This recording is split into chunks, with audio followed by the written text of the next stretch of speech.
ان اللہ وملائکتہ یصلون علی النبی یا ایھا الذین آمنوا صلوا علیہ وسلموا تسلیما اللہم صل علی محمد وآل محمد اعوذ باللہ من الشیطان اللعین الرجیم بسم اللہ الرحمن الرحیم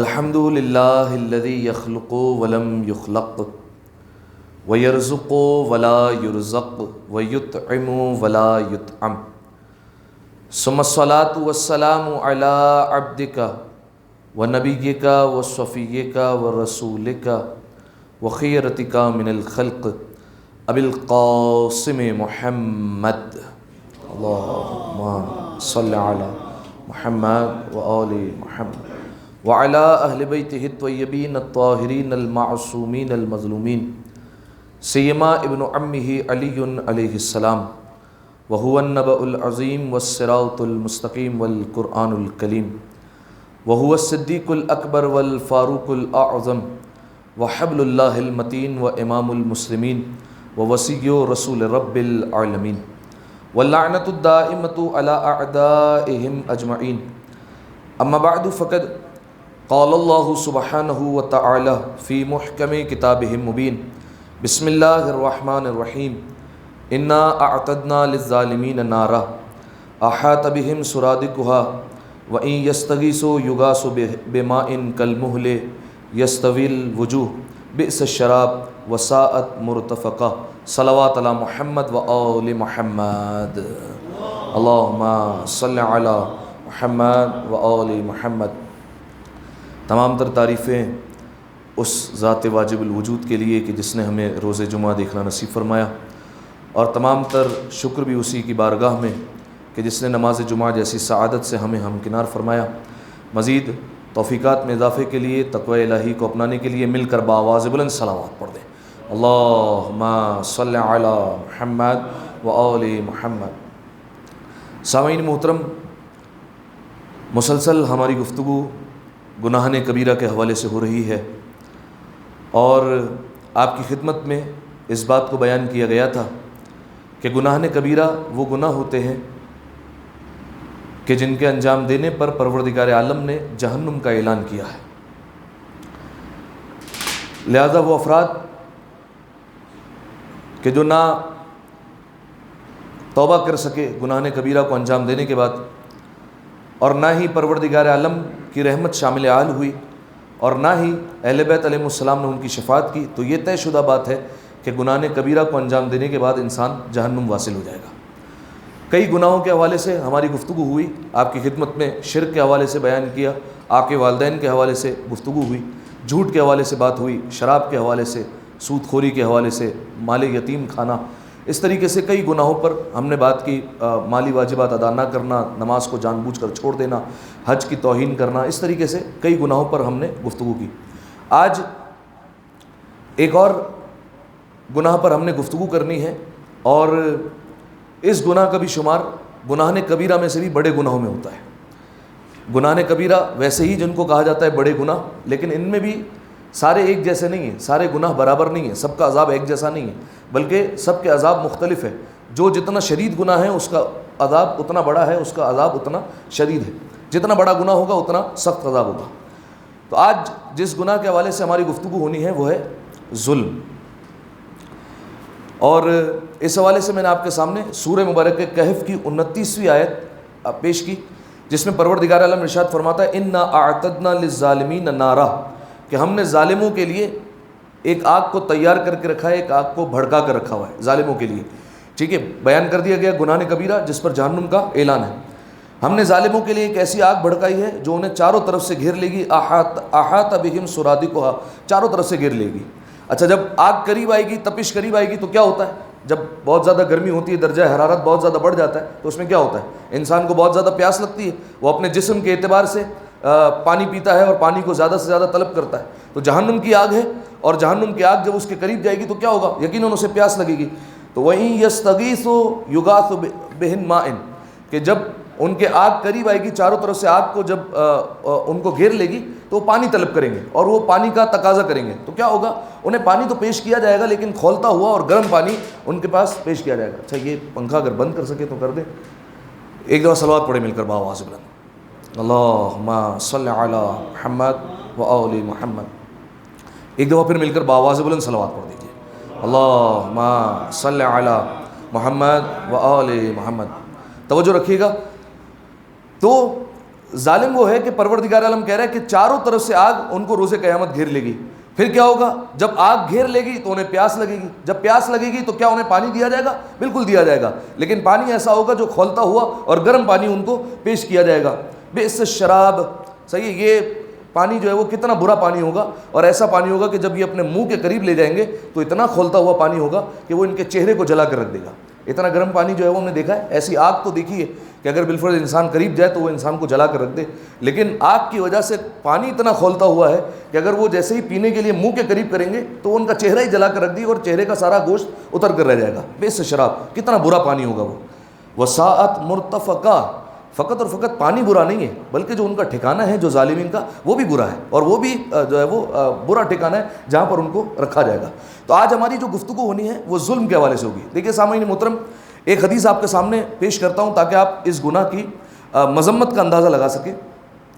کئی گناہ ایسے ہیں کہ جن پر پروردگار عالم نے عذاب رکھا ہے، لیکن ان کا عذاب انسان بھگتے گا مرنے کے بعد. ٹھیک ہے، پروردگار عالم نے آخرت کا میدان سجایا ہی اسی وجہ سے کہ انسان کو اس میدان میں یا تو سزا ملے گی یا جزا ملے گی. تو کئی گناہ ایسے ہیں کہ پروردگار عالم نے آخرت کا میدان سجایا ہے عذاب کے لیے، لیکن کچھ گناہ ایسے ہیں کہ جن کے لیے پروردگار عالم آخرت کا انتظار نہیں کرے گا کہ آخرت آئے گی، میدان قیامت سجے گا، اس کے بعد ان کو عذاب میں مبتلا کیا جائے گا. نہیں، اتنا انتظار نہیں کیا جائے گا. وہ گناہ، 3 گناہ ہیں ایسے کہ جن کے لیے پروردگار عالم آخرت کا انتظار نہیں کرے گا. اسی دنیا میں پکڑو، اسی دنیا میں انہیں گرفتار کرو، اسی دنیا میں ان کو سزا دی جائے گی. وہ 3 گناہ ہیں کہ جن کا عذاب دنیا میں ہی ہے. وہ کون کون سے؟ ایک ہے حقوق والدین. حقوق والدین یعنی والدین کو آگ کرنے والا یا والدین کی نافرمانی کرنے والا. جنہیں والدین نے آگ کر دیا وہ یہ سمجھ لے کہ یہ دنیا میں جو ہے وہ عذاب دیکھنے والا ہے، آخرت کا انتظار نہیں کیا جائے گا. آخرت میں تو بہت بڑا عذاب ہے، وہ تو جھیلنا ہی جھیلنا ہے. یہ جنت کی خوشبو نہیں ملے گی، اور جو ہے وہ کیا کیا عذاب ہیں جو روایت میں بیان کیے گئے. آگ کے والدین پر جب ہماری گفتگو ہوئی تھی مکمل طور پر بیان کیا تھا. لیکن آخرت کا انتظار نہیں کیا جائے گا. پہلے دنیا میں جو والدین کی نافرمانی کی ہے، والد کے ساتھ اگر اونچی آواز سے بات کی ہے، والد کے سامنے اگر گھور کر دیکھا ہے، والدہ کے ساتھ جو ہے وہ نافرمانی کی ہے، تو اس بات کا انتظار نہ کرے کہ آخرت آئے گی پھر عذاب ملے گا. دنیا میں گرفتار کیا جائے گا. ایک. دوسرا، کوئی اگر آپ پر احسان کرے تو اس کی ناشکری کرنا. ٹھیک ہے، ایک گناہ ہے احسان جتانا. صحیح ہے، بالفرض میں نے آپ پر احسان کیا اور خدا نہ خواستہ میں سامنے سے جتانے لگوں، میں نہیں ہوتا تو آپ کا کیا ہوتا. ٹھیک ہے، یا 10 لوگوں کے سامنے بیان کرنے لگوں، یہ ہے میری طرف سے گناہ. ٹھیک ہے، احسان جتانا. ایک ہے کہ میں نے کسی پر احسان کیا اور وہ سامنے سے ناشکری کرنے لگے. یہ کون سی بڑی بات ہے؟ ٹھیک ہے، اگر احسان کر بھی دیا تو کیا بات ہے، ان کی جو ہے وہ ذمہ داری تھی. بالفرض اس طریقے سے جو ہے وہ جملے کہنا جس سے یہ ظاہر ہو کہ ناشکری کر رہا ہے. تو احسان کرو اور اس کے سامنے سے اس کو ناشکری ملے، تو یہ جو ناشکری کر رہا ہے تو پروردگار عالم کہتا ہے کہ اس کے لیے قیامت کا انتظار نہیں ہوگا، ابھی دنیا میں ہی ان کو عذاب دیا جائے گا. اور تیسرا یہ ہے کسی پر ظلم کرنا. ٹھیک ہے، لوگوں پر ظلم کر دینا. اگر کسی پر ظلم کر دیا تو پھر یہ وہ گناہ ہے کہ پروردگار عالم کہتا ہے کہ اب آخرت کا انتظار نہیں کیا جائے گا، دنیا میں ہی اسے بھگتنا ہے اور دنیا میں ہی اسے گرفتار کیا جائے گا اور دنیا میں ہی ایسے جو ہے وہ مختلف عذابوں میں جو ہے وہ ڈال دے گا پروردگار عالم. ٹھیک ہے، اسی لیے سید الشہداء ابا عبداللہ الحسین علی ابن ابی طالب علیہ الصلوۃ والسلام، اللہم صلی علی محمد و آل محمد. امام حسین ابن علی کا فرمان ہے، مولا فرماتے ہیں کہ جس کا مددگار اللہ کے علاوہ کوئی نہ ہو، خبردار اس پر کبھی ظلم نہیں کرنا. ٹھیک ہے، ایک یہ ہوتا ہے کہ انسان کسی پر ظلم کرے لیکن ہمیں پتہ ہے کہ وہ بھی جو ہے وہ سامنے سے پاورفل ہے، وہ بھی جواب دے سکتا ہے، یہ الگ بات ہے. ایک وہ ہوتا ہے کہ انسان کو پتہ ہے کہ سامنے والا کوئی جواب نہیں دے سکتا، ٹھیک ہے، اور اس پر میں ظلم کروں. امام حسین علیہ السلام کہہ رہے ہیں کہ جس کا اللہ کے سوا کوئی مددگار نہ ہو اس پر ظلم نہیں کرنا. کیوں؟ جس کا کوئی نہیں ہوتا اس کا پھر خدا ہوتا ہے. ٹھیک ہے، یار یہ تو یتیم ہے، ظلم کر لو اس پر، اس کا مال کھا جاؤ، کون پوچھنے والا ہے؟ اس کے پیچھے تو کوئی ہے ہی نہیں، اس کے تو ماں باپ ہے ہی نہیں، کون پوچھنے والا ہے؟ تو یہ بیوہ ہے، زیادہ سے زیادہ کیا کر لے گی؟ اگر بالفرض ہم نے جو ہے وہ ان کا میراث میں حق نہیں دیا، کیا کر لے گی زیادہ سے زیادہ؟ بہن ہے تو بہن زیادہ سے زیادہ کیا کر سکتی ہے؟ جو ہم حق لے سکتے ہیں وہ لے لیا جائے. ٹھیک ہے، تو یہ وہ ساری کے سارے معاشرے کی مثال ہے کہ جو میں نے آپ کے سامنے 2-3 پیش کی. امام حسین علیہ السلام فرما رہے ہیں جس کا اللہ کے علاوہ کوئی مددگار نہ ہو، خبردار اس پر کبھی ظلم نہ کرنا، اس پر کبھی ظلم و ستم نہ ڈانا، کیونکہ جس کا کوئی نہیں ہوتا، پھر اس کا پروردگار عالم ہوتا ہے۔ اب آئیے، چونکہ اس کے حوالے سے گناہ کے حوالے، اس ظلم کے حوالے سے ہماری بات ہو رہی ہے، تو آئیے پہلے یہ طے کرتے ہیں کہ یہ دنیا بھر میں جتنا ظلم ہو رہا ہے، اس ظلم کے اسباب کیا ہے، اس کے کازز کیا ہے، اس کی وجوہات کیا ہے، یہ ظلم وجود میں کیوں آتا ہے، کیوں ظلم کیا جا رہا ہے۔ دنیا بھر میں آپ جہاں بھی دیکھ لیجیے، آج جہاں جہاں ظلم ہو رہا ہے، چاہے وہ گھریلو حد تک جو ہے وہ ظلم ہو، چاہے وہ ملکی حد تک ہو، چاہے سرحدی لحاظ سے ہو، جس حوالے سے بھی ظلم ہو رہا ہے، ٹھیک ہے۔ یہ جملہ میں نے کیوں کہا کہ ایک عالم نے بہت اچھا جملہ کہا تھا کہ اس زمانے میں ہر ایک فرعون بن کر بیٹھا ہے، لیکن سب کا مصر الگ الگ ہے، ٹھیک ہے۔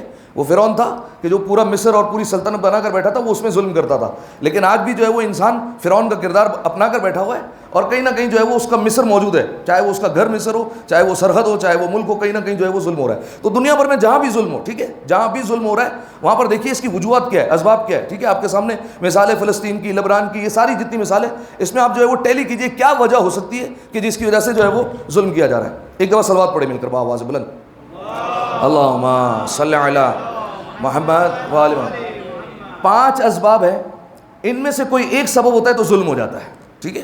5 اسباب میں سے اگر ایک سبب بھی موجود ہوگا تو اس کی وجہ سے ظلم ہوگا۔ سب سے پہلا سبب جو روایت میں بیان کیا ہے وہ ہے جہالت۔ جہاں پر جہالت ہوگی وہاں پر ظلم ہوگا، وہاں انسان ظلم کرے گا۔ جو جاہل ہوگا وہ ہمیشہ ظلم کرے گا، ٹھیک ہے۔ اس کی مثال یہ ہے کہ بالفرض شیعوں کا قتل عام ہوتا ہے، ٹھیک ہے۔ بالفرض پاکستان میں جو ہے وہ حالات خراب ہو جاتے ہیں، ٹارگٹ کلنگ ہوتی ہے، شیعوں کو مار دیا جاتا ہے۔ یہ کیوں مارا جاتا ہے؟ مارا جاتا ہے جہالت کی وجہ سے۔ کیوں جہالت کی وجہ سے؟ ان کو پتہ ہی نہیں ہے کہ یہ شیعوں کا قصور کیا ہے، ٹھیک ہے۔ یا بالفرض جو ہے وہ میں آپ کے سامنے مثال دوں، ہمارے اسکول میں ایک ٹیچر تھے، باقاعدہ طور پر وہ بیان کرتے تھے، کیونکہ وہ اسکول آتے تھے تو کسی نہ کسی سے لفٹ لے کر بائک پر بیٹھ کر آ جایا کرتے تھے، تو وہ اپنے بیٹے کا قصہ بیان کر رہے تھے کہ ان کا بیٹا بھی جو ہے وہ اسی طریقے سے کالج یا اسکول چلے جایا کرتا تھا، اتنے حالات اچھے نہیں تھے تو اس طریقے سے کیا کرتا تھا۔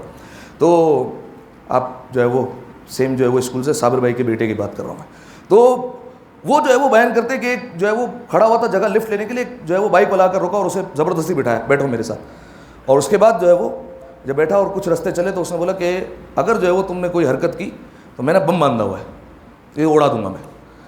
اسے ویسے ہی کچھ محسوس ہو رہا تھا کہ اس نے جو ہے وہ کیا باندھا ہوا ہے، اتنا موٹا جیکٹ پہنا ہوا ہے۔ اس نے کہا کہ اگر کچھ حرکت کی تو میں یہ اڑا دوں گا، اور میرا مقصد تمہیں اڑانا نہیں ہے، میرا مقصد ہے وہ فلاں جو رینجرز کی گاڑی کھڑی ہوئی نا ان کے پاس جاؤں گا، انہیں اڑانا ہے، اور وہاں جا کر میں یہ بم بلاسٹ کر دوں گا، لیکن تمہیں کچھ نہیں کرنا، تم میرے ساتھ بیٹھے رہو۔ اس نے جو ہے وہ دعائیں پڑھی اور اس نے جو ہے وہ وظائف پر عمل کیا کہ خدا جو ہے وہ اس کے دل میں رحم ڈالے اور یہ کسی طریقے سے مجھے اتار دے کہیں پر، اور جو ہے وہ میں بچ جاؤں کسی طریقے سے۔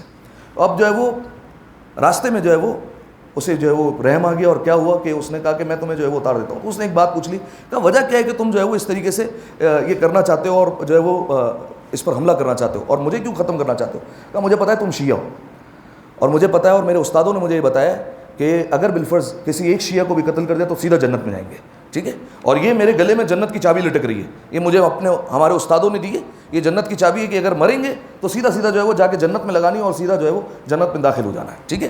تو یہ اس طریقے سے بھی ظلم ہوتا ہے، اس قدر جو ہے وہ انسان جاہل ہوتا ہے کہ اس طریقے سے بھی جو ہے وہ ظلم کرتا ہوا نظر آتا ہے۔ تو پہلا سبب ہوتا ہے جہالت کی وجہ سے انسان ظلم کرتا ہے، پتہ نہیں ہوتا کہ شیعوں کے کیا قائد ہے، پھر بھی مارا جاتا ہے، ٹھیک ہے۔ جیسے آخری زمانے کے حوالے سے کہ آخری زمانے میں اگر شیعہ کسی غار میں بھی چھپ کر بیٹھا ہوگا تو نکالا جائے گا اور اسے مارا جائے گا، ٹھیک ہے۔ تو پہلا سبب ہے جہالت۔ دوسرا سبب روایت میں بیان کیا گیا ذاتی خباثت، ٹھیک ہے۔ شجرہ ہی ایسا ہے، ٹھیک ہے، آبا و اجداد ہی ایسے تھے، اس کے شجرے کی مجبوری، اس کا خاندانی نسب اس کو اس بات پر اکسا رہا ہے کہ وہ ظلم کرے۔ بہترین مثال ہے حجاج ابن یوسف کی، ٹھیک ہے۔ حجاج ابن یوسف طبیعتاً خبیث تھا، صحیح ہے، اس کا جو شجرہ تھا وہ اس کا نسب ہی خباثت والا تھا۔ جب وہ کھانے کے لیے بیٹھتا تھا تو پہلی صدا ہی بلند کرتا تھا کہ مجھے کھانا ہے، لیکن وہ کھانے سے پہلے بسم اللہ نہیں پڑھا کرتا تھا۔ وہ کہتا تھا کسی شیعہ کو لے آؤ، پہلے اس شیعہ کو ماروں گا، اس کے جب تک خون سے میری آستینیں نہ رنگ دی جائے تب تک میں جو ہے وہ کھانے کا ایک لقمہ بھی جو ہے وہ اپنے حلق سے نیچے نہیں جانے دوں گا، پہلے شیعوں کو مارتا تھا۔ یہ ہے ذاتی خباثت۔ تیسرا کینہ پروری، اگر دل میں کینہ بیٹھ جائے تو پھر انسان ظلم کرتا ہے، ٹھیک ہے۔ اس کی بہترین مثال ہے امیر المومنین۔ 25 سال تک مولانا نے صبر کیا اور ظلم ہوتا رہا۔ یہ ظلم کیوں ہو رہا تھا؟ امیر المومنین کا بغض تھا۔ امام حسین علیہ السلام کو شہید کیوں کیا گیا؟ امام حسین نے آخری وقت پوچھا بھی تھا نا، کیوں شہید کر رہے ہو، کیا غلطی ہے، کیا قصور ہے؟ بغضاً لبی، تمہارے بابا کے بغض میں مار رہے ہیں، ٹھیک ہے۔ یہ کینہ تھا دل میں، اس وجہ سے ظلم کر رہے تھے۔ اچھا جلدی میں بیان کروں۔ چوتھا ہے خوف۔ بعض اوقات انسان خوف کی وجہ سے بھی ظلم کرتا ہے، ٹھیک ہے۔ ڈر ہوتا ہے کہ سامنے والا جو ہے وہ میرے پر قابو نہ پالے، اس وجہ سے وہ پہلے ظلم کی پہل کر دیتا ہے اور وہ ظلم کر دیتا ہے۔ خوف کی وجہ سے بھی انسان ظلم کرتا ہے۔ اس کی مثال ائمہ علیہ السلام کا زمانہ دیکھ لیجیے، جتنے مقابلے میں ظالم بادشاہ تھے ان کو یہ خوف تھا کہ ان کے وجہ سے ہماری حکومت کو خطرہ ہو سکتا ہے، لہٰذا انہیں شہید کر دو. ٹھیک ہے. 11ویں امام کا دور سب سے بہترین مثال ہوگی امام حسن عسکری کی مثال، کہ ان پر سب سے زیادہ ظلم کیا جا رہا تھا. کیوں؟ 12واں آنے والا ہے، وہ آگے اگر تو پھر ہمارا تختہ الٹ کر رہ جائے گا. ٹھیک ہے. خوف کی بنیاد پر انسان ظلم کرتا ہے. اور 5واں سبب ہے ضرورت کی وجہ سے بھی ظلم ہوتا ہے. چوری ڈکیتی بھی جو ہے وہ ظلم ہے. یہ چوری ڈکیتی بھی اس وجہ سے ہوتی ہے، بعض اوقات انسان ضرورت کی بنیاد پر کرتا ہے. ٹھیک ہے. اس کی تنخواہ اتنی نہیں ہے تو وہ سامنے والے پر ظلم کر کے اپنا حق لے گا. ٹھیک ہے. یعنی جو ہے وہ جو جملہ سنا ہے ہم نے، حالانکہ غلط جملہ ہے کہ حق نہ ملے تو چھین کر بھی کھا لو. ٹھیک ہے. یہ حالانکہ غلط جملہ ہے، لیکن جو ہے وہ اس بات پر دلالت کر رہا ہے کہ بعض اوقات انسان ضرورت کی وجہ سے ظلم کرتا ہے. اب آپ غور کیجئے، جب زمانے کے امام کا ظہور ہو جائے گا تو پھر یہ کہتے ہیں نا کہ دنیا جو ظلم و جور سے بری ہوگی وہ عدل و انصاف سے پر ہو جائے گی.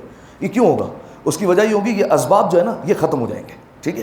یہ اسباب ہی نہیں رہیں گے تو ظلم بھی نہیں ہوگا، جہالت ختم ہو جائے گی. جناب آدم سے لے کر 11ویں امام تک آپ جانتے ہیں مولا کا فرمان ہے کہ جتنا علم ظاہر ہوا ہے آج تک، جو دنیا چاند پر پہنچ چکی ہے، کتنا علم ظاہر ہو گیا، کتنی ترقی کر چکی ہے. مولا نے کہا یہ 2 حرف کا علم ظاہر ہوا ہے. ٹھیک ہے. حروف تاجی سے 2 حرف الف اور بے، یہ 2 حرف کا علم ظاہر ہوا ہے. جب ہمارا بیٹا آئے گا تو باقی تمام تر حروف کا علم ظاہر کر دے گا. تو اس وقت سوچیے دنیا کہاں پر پہنچ جائے گی اور کس طریقے سے ترقی کرے گی. تو علم آ جائے گا، جہالت ختم ہو جائے گی تو ظلم ختم ہو جائے گا. اس طریقے سے دوسرے جتنے اسباب ہیں وہ سارے کے سارے ختم ہو جائیں گے. خوف ختم ہو جائے گا. شیر اور بکری ایک پیالے میں دودھ پئیں گی. ٹھیک ہے. سنا ہے نا یہ؟ کیوں؟ کیونکہ دونوں کو اپنا حق مل رہا ہوگا اور دونوں جو ہے وہ ایک ہی پیالے میں جو ہے وہ دودھ پئیں گے، کیونکہ امن و امان کا دور آ چکا ہوگا، خوف نہیں ہوگا. شیر اور بکری یہ جو ہے وہ مثال بھی ہے کہ لوگوں میں بھی جو ہے وہ اس طریقے سے عدل اور انصاف قائم ہو جائے گا، لوگ بھی اس طریقے سے آپس میں جو ہے وہ مل کر رہیں گے. ضرورت بھی نہیں رہے گی کسی کو، کیونکہ اس زمانے کے حوالے سے روایت کے جملے کہ اس زمانے میں لوگ اپنے ہاتھوں میں لے کر اموال لے کر نکلیں گے. ٹھیک ہے. زمین چونکہ خزانے اگل چکی ہوگی اور زمین سارے خزانے باہر پھینک دے گی، اب لوگ اپنے ہاتھوں میں خزانے لے کر ایک ایک کے دروازے پر جائیں گے. کسی کو زکوٰۃ کی ضرورت ہے، کسی کو خمس کی ضرورت ہے، کوئی ہے جو مالی مستحق ہے تاکہ ہم جو ہے وہ اس کی مدد کریں، لیکن کوئی جو ہے وہ مدد قبول کرنے کے لیے تیار نہیں ہوگا، کیونکہ جو ہے وہ دور ایسا ہوگا کہ کسی کو بھی ضرورت نہ رہے گی. تو یہ ظلم کے اسباب تھے. ایک دفعہ صلوات پڑھیں مل کر بآواز بلند، اللہم صلی علی محمد.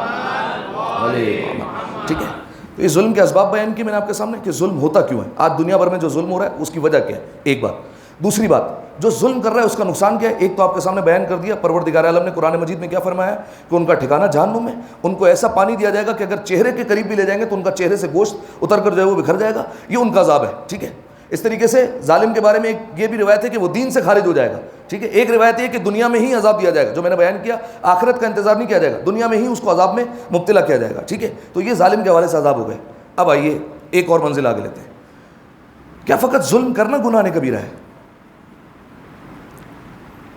ایک سوال ہے میرا، کیا صرف ظلم کرنا گناہ کبیرہ ہے یا ظلم کے ساتھ اور کوئی بھی چیز گناہ میں آ سکتی ہے؟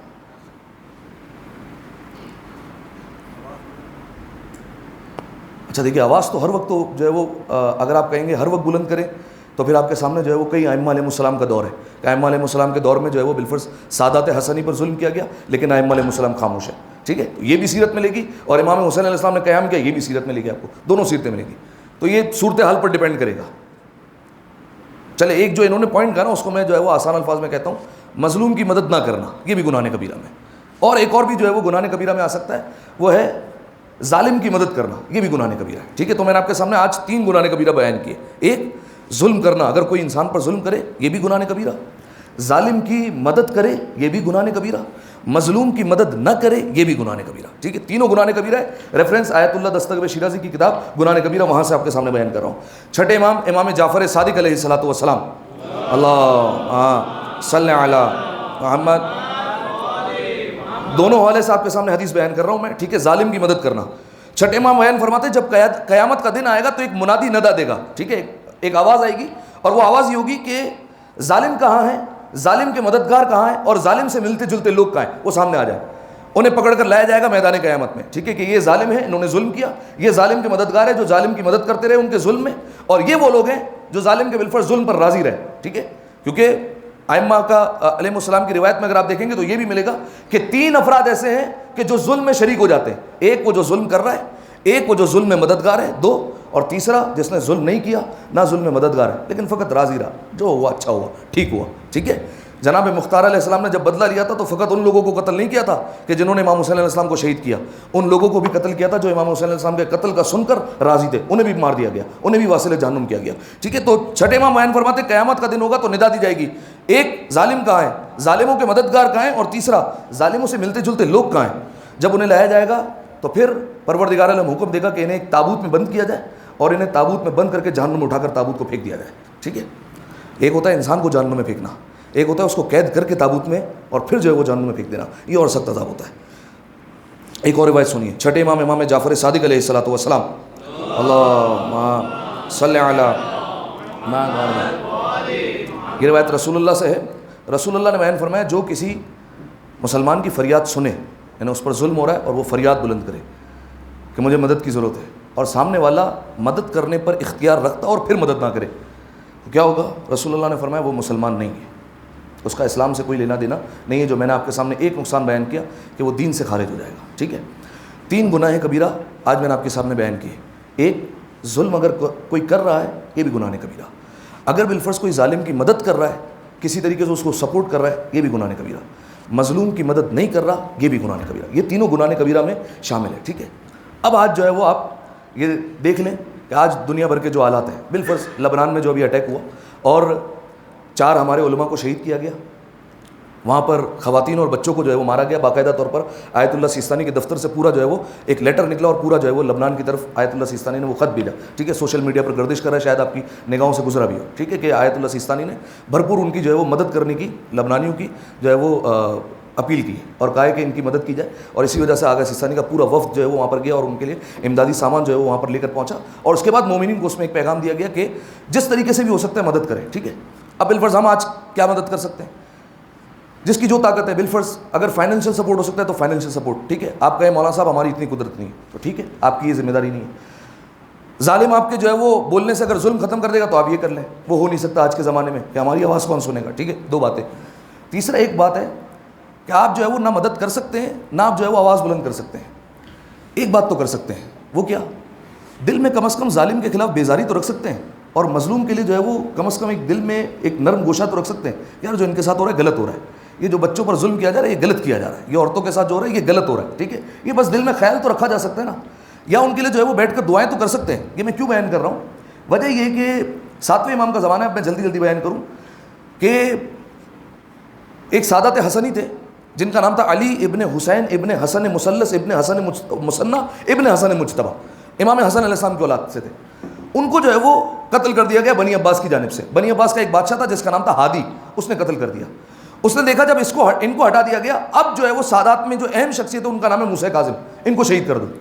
تو اب کیونکہ وزارت کے عہدے پر علی ابن یقطین فائز تھے, علی ابن یقطین 7ویں امام کے صحابی تھے, تو فوراً انہوں نے خط لکھا اور 7ویں امام کو روانہ کیا کہ اب ہادی جو بادشاہ ہے اس کا ارادہ یہ کہ آپ کو قتل کر دے گا. تو 7ویں امام نے فوراً اپنے گھر والوں کو بلایا اور ایک جگہ بٹھا دیا, اور 7ویں امام نے فوراً کہا دیکھو کہ اب جو ہے وہ میرے قتل کا ارادہ ہے, اب مجھے کیا کرنا چاہیے؟ تو فوراً جو ہے وہ گھر والوں نے مشورہ دیا کہ اب آپ کو کہیں مخفی جگہ پر چلے جانا چاہیے, کسی محفوظ مقام پر آپ چلے جائیں تاکہ آپ تک کوئی پہنچ نہ سکے. امام نے کہا کہ ایسا نہیں ہوگا, اب اگلا جو خط آئے گا اس میں ہادی کی موت کی خبر آئے گی, وہ مر جائے گا, اور اس کی وجہ یہ ہے کہ میں نے دعائے جوشن صغیر پڑھ لی ہے. ٹھیک ہے, اس دعا کو میں نے پڑھ لیا ہے. یہ دعائے جوشن صغیر وہ دعا ہے کہ جو 7ویں امام نے بیان فرمایا کہ جو ظالموں کے خلاف جو ہے وہ عمل کرتی ہے. ٹھیک ہے, تو ہم جو ہے وہ آج کے دور میں بالفرض یہاں بیٹھے, یہاں سے اگر بالفرض ہم کوئی ایسا بندہ ہو جو کہے کہ ہم فائنینشلی بھی مدد نہیں کر سکتے, ہم کسی حوالے سے بھی کھڑے نہیں ہو سکتے, کم از کم دل میں نرم گوشہ ضرور رکھ سکتے ہیں. ٹھیک ہے, خدا نہ خواستہ کہیں ایک ایسا نہ ہو, بہت جو ہے وہ سنجیدہ بات کر رہا ہوں میں, ایسا نہ ہو کہ اگر بالفرض فہرست بنائی جائے تو فہرست میں ہمارا نام ظالموں والی فہرست میں نہ چلا جائے. جب اگر فہرست بنائی جائے تو ہمارا نام مظلوموں والی فہرست میں آنا چاہیے کہ مظلوم کے حامی تھے, اس فہرست میں نہیں آنا چاہیے کہ جو ظالم کے مددگار تھے. کیونکہ میں نے آپ کے سامنے بیان کر دیا کہ جو ظالم کے کسی بھی طریقے سے مددگار رہے یا ظالم کے ظلم پر راضی رہے, جو ظلم ہو رہا ہے ہونے تو ہمیں اس سے کیا فرق پڑتا ہے, جو راضی رہا تو وہ بھی اس کے ساتھ جو ہے وہ شریک ہو گیا ظلم میں. لہٰذا سامعین محترم, کچھ نہ کر سکیں تو کم از کم دعا, نماز شب میں, نمازوں میں اور جو ہے وہ دیگر عبادت میں دعائے جوشن صغیر خاص طور پر ہم جو ہے وہ پڑھ سکتے ہیں تاکہ جو ہے وہ ان کی کسی طریقے سے جو ہے وہ نصرت ہو سکے. ایک دفعہ صلوات پڑھے مل کر بآواز بلند, اللہم صلی علی محمد. پیغام آپ تک پہنچ گیا؟ اب آئیے ایک اور منزل آگے لیتے ہیں اور بات ختم کرتے ہیں. جو تھوڑا سا خلاصہ کلام بیان کر دوں تاکہ جو لوگ بعد میں آئیں ان تک بھی پہنچ جائے. سورہ کہف کی آیت پڑھی, 29ویں آیت. پروردگار عالم نے کہا کہ جو ظالمین ہیں ان کے لیے ہم نے آگ کو مہیا کر دیا, چاروں طرف سے قیامت کے دن گھیرے گی. جب آگ آئے گی ہر طرف سے تو پھر انہیں پیاس لگے گی. جب پیاس کے لیے وہ پانی مانگیں گے تو پانی تو دیں گے ہم, لیکن پانی ایسا دیں گے جو کھولتا ہوا پانی ہوگا, اور ایسا کھولتا ہوا پانی ہوگا کہ اگر منہ کے قریب لے جائیں گے تو چہرے کا گوشت بکھر کر زمین پر آ جائے گا. ٹھیک ہے, یہ کون لوگ ہیں؟ ظالم ہے. میں نے آپ کے سامنے بیان کر دیا ظالم کون کون ہے. ظالم بھی ہے, ظالم کے مددگار بھی ہیں, اور ظلم میں جو ہے وہ راضی ہے, وہ بھی جو ہے وہ ظالم ہے. ٹھیک ہے, یہ پروردگار عالم نے ان کے لیے عذاب رکھا. ایک, ظالم کو عذاب دنیا میں ہی دیا جائے گا, آخرت کا انتظار نہیں کیا جائے گا.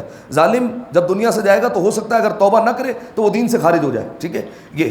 چوتھا کہ جو مظلوموں پر ظلم کر رہا ہے, جو اس کی بددعا ہے وہ الگ ہے, کیونکہ امام حسن علیہ السلام نے فرمایا تھا زمین سے لے کر آسمان تک جو سب سے تیزی سے شہ جاتی ہے وہ کیا ہے؟ مظلوم کی آہ, مظلوم کی فریاد سب سے تیزی سے یہ آسمان تک پہنچتی ہے. ٹھیک ہے, یہ بیان کیا میں نے آپ کے سامنے. ظلم کے اسباب بیان کیے کہ ظلم ہوتا کیوں ہے. اس کے بعد میں نے آپ کے سامنے بیان کیا کہ دنیا بھر میں جو حالات ہیں اس میں ہم جو ہے وہ اپنا کردار کس طریقے سے ادا کر سکتے ہیں. یہ ہر ایک فرد کو جو ہے وہ اپنے اوپر منحصر ہے, وہ خود سوچے کہ وہ کیا کر سکتا ہے. کچھ نہیں کر سکتا تو نرم گوشہ جو ہے وہ مظلوموں کے لیے ہو, ظالموں کے خلاف ہو. مولا کا فرمان کونوا للظالم خصما وللمظلوم اونا, ظالم کے ہمیشہ خلاف رہنا, مظلوم کے ہمیشہ مددگار رہنا. اس سے فرق نہیں پڑتا مظلوم کس مذہب سے, اس سے کوئی تعلق نہیں پڑتا. اس کا جو حساب و کتاب ہوگا وہ مرنے کے بعد ہوگا کہ اس نے جو دنیا میں کیا کیا وہ الگ ہے, لیکن ہماری ذمہ داری یہ ہے کہ مظلوم کے ساتھ رہے, چاہے وہ جس مذہب سے ہو, چاہے ایک ہندو ہو, چاہے کافر ہو, چاہے عیسائی ہو, چاہے جو بھی ہو, اس کے ساتھ رہنا ہے. اور ظالم رسول اللہ کا فرمان ہے تمہارا مومن بھائی ہو اس کے بھی خلاف ہو جاؤ. ٹھیک ہے, بلکہ ایک روایت کے مطابق اس کی مدد کرو ظالم کی. اچھا, ظالم کی مدد کرے, ظالم کی کس طریقے سے مدد کریں گے؟ رسول اللہ نے کہا اس کو ظلم سے روکو, یہ اس کی مدد ہے. ٹھیک ہے, اس کو کسی طریقے سے ظلم سے روک لو, یہی جو ہے وہ مدد کہلائے گی. ٹھیک ہے, تو یہ بیان کیا کہ ہمیں جو ہے وہ کسی نہ کسی طریقے سے دعاؤں میں شامل کریں, یا جو بھی ہم اپنے حساب سے کر سکتے ہیں وہ انجام دیں. ایک اور قدم جو ہے وہ آگے لیتے ہیں. اور آخری بات, کیا ظلم جو ہے وہ فقط اور فقط سرحدی حد تک محدود ہے کہ فلاں ملک میں ظلم ہو رہا ہے تو ہی آواز اٹھانی چاہیے یا تو ہی مدد کرنی چاہیے, یا یہ ہر جگہ کے لیے؟ سوال ہے میرا, ہر جگہ کے لیے. بعض جگہ ایسا ہوتا ہے کہ ہم جو ہے وہ کسی جگہ کے لیے بہت زور و شور سے آواز بلند کرتے ہیں, بعض جگہ جو ہے وہ بالفرض بالکل خاموش ہو جاتے ہیں. ٹھیک ہے, جیسے بالفرض پارا چنار, کیا وہاں پر ظلم نہیں ہو رہا؟ وہاں پر بھی ظلم ہو رہا ہے.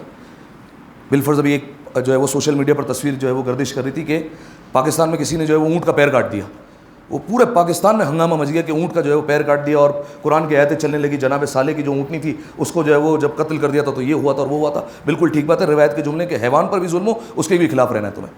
لیکن ایک بات, حیوان پر ظلم ہونے کے جو ہے وہ سب خلاف ہو گئے, لیکن جو ہے وہ جب مومن کا اور ایک شیعہ اثنا شری کا جب گلا کاٹ دیا گیا تو کوئی بلند نہیں ہوا. ٹھیک ہے, اس وقت کسی نے آواز نہیں اٹھائی. اس وقت کیوں آواز نہیں اٹھائی؟ ٹھیک ہے, لہذا سامعین محترم, مولا نے فرمایا کونوا للظالم خصما, ہر وقت مظلوم کے خلاف رہو, ہر وقت مظلوم کے مددگار ہو, چاہے جو بھی ہو. اب بالفرض جو ہے وہ آپ یہاں پر رہ رہے ہیں, ضروری نہیں ہے کہ آپ جو ہے وہ انتظار کریں کہیں پر بم گرے گا تو ہم جو ہے وہ آواز اٹھائیں گے. حضور, ہو سکتا ہے آپ کے آفس اسٹاف میں کوئی ایسا بندہ ہو کہ جس کے ساتھ ظلم ہو گیا ہو, تو آپ وہاں پر کیا کریں گے؟ یہاں پر بھی تو ظلم ہو سکتا ہے نا. ہو سکتا ہے بالفرض جو ہے وہ کسی نے کوئی ایسا کام کر لیا ہو کہ جس کو شریعت کے تحت سزا دی جانی چاہیے, اٹھا کر آپ نے جو ہے وہ قید میں ڈال دیا, ایک مثال دے رہا ہوں, اور ڈال دیا قید میں. اب وہاں پر کیا ہونا چاہیے؟ وہاں پر کیا جو ہے وہ جواب ہے؟ کیا وہ ظلم جو ہے وہ شمار نہیں ہوگا؟ یا بالفرض جو ہے وہ کسی مومن پر ہاتھ اٹھانا, اپنے بچے پر بھی ہاتھ اٹھانے کی اجازت نہیں. اگر کہیں پر گناہ کبیرہ میں درمیان میں آ گیا تو دیت بیان کروں گا, یہ بیٹا بڑا ہو کے آپ سے دیت مانگ سکتا ہے, کئی 16 گرام آپ کے ہاتھوں سے چلا جائے گا. ٹھیک ہے, اگر یہ بچوں کے سامنے میں پڑھ دوں تو کل آپ کے سامنے آپ کر کھڑے ہو جائیں گے, ابا ہمیں جو ہے وہ سونا دے دو, یہ اتنا گولڈ ہمیں چاہیے, یہ جو ہے وہ آپ نے ہم پر ہاتھ اٹھایا. وہ الگ بات ہے, اولاد لیتی نہیں, معاف کر دیتی ہے, وہ سمجھتی ہے ہماری بھلائی کے لیے تھا, لیکن جو ہے وہ شریعت کے جو احکام ہے وہ یہی ہے کہ جو ہے وہ مانگ سکتا ہے بچہ اور جو ہے وہ طلب کر سکتا ہے. ٹھیک ہے, تو ہمارے جو ہے وہ ارد گرد بھی جو ہے وہ ظلم ہو سکتا ہے. یہ تو نہیں کہا کہ فلاں جگہ جو ہے بم گرے گا تو ہی جو ہے وہ ظلم کے خلاف ہوگا, نہیں حضور, یہ نہیں ہے. آپ کے گھر میں بھی ہو سکتا ہے جو ہے وہ ظلم ہو رہا ہو. ٹھیک ہے, ہو سکتا ہے آپ کے اسٹاف میں ظلم ہو رہا ہو سکتا ہے آپ کے قریبی دوستوں میں ظلم ہو رہا ہو. ٹھیک ہے, یہ ایک پیغام ہو گیا. دوسرا پیغام یہ دیکھیے, کہیں ایسا تو نہ ہو آپ بھی جو ہے وہ ظلم میں شامل ہیں, کیونکہ میں نے کہہ دیا کہ ظلم میں 3 افراد ہیں, ایک ظلم کرنے والا, ایک ظالم کا مددگار, ایک ظلم پر راضی. کہیں ایسا تو نہیں آپ کے قریب پہ جو ہے وہ کسی اور نے ظلم کیا لیکن آپ راضی رہے. ٹھیک ہے, ہم راضی, ہمیں کوئی مسئلہ نہیں, ہمیں کیا پرواہ, ہم اس کے معاملے میں کیوں بولیں. ٹھیک ہے, ایک تو وہ ہے کہ آپ کچھ کر نہیں سکتے, ایک وہ ایک کر سکتے پھر بھی نہیں کر رہے. ٹھیک ہے, وہ الگ بات ہے. دوسرا, ایک وہ ظلم ہوتا ہے کہ جو انسان اپنی ذات پر بھی کرتا ہے. دعائے کمیل کا جملہ, ظلم تو نفسی, پالنے والے میں نے اپنے نفس پر ہی ظلم کیا ہے. تو اس ظلم کے خلاف ہے یا خلاف نہیں ہے؟ یہ بھی تو ظلم ہی کیا ہے نا آپ نے. ٹھیک ہے, کسی مومن کا دل دکھایا, یہ بھی تو ظلم ہی تھا. آپ نے اگر بالفرض کسی مومن کی غیر موجودگی میں اس کی غیبت سنی لیکن آپ نے دفاع نہیں کیا, یہ بھی تو ظلم ہی کیا.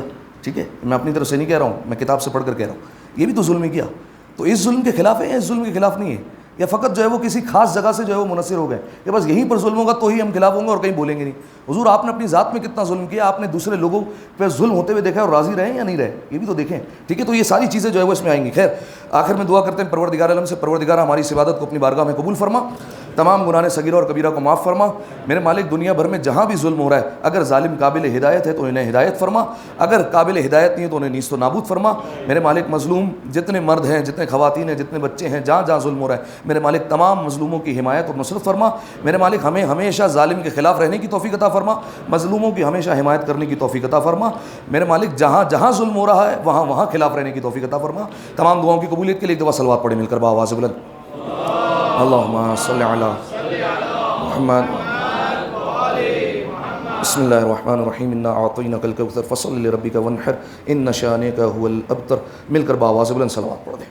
اللہم صلی علی محمد وآل محمد. اللہم صلی علی محمد وآل محمد.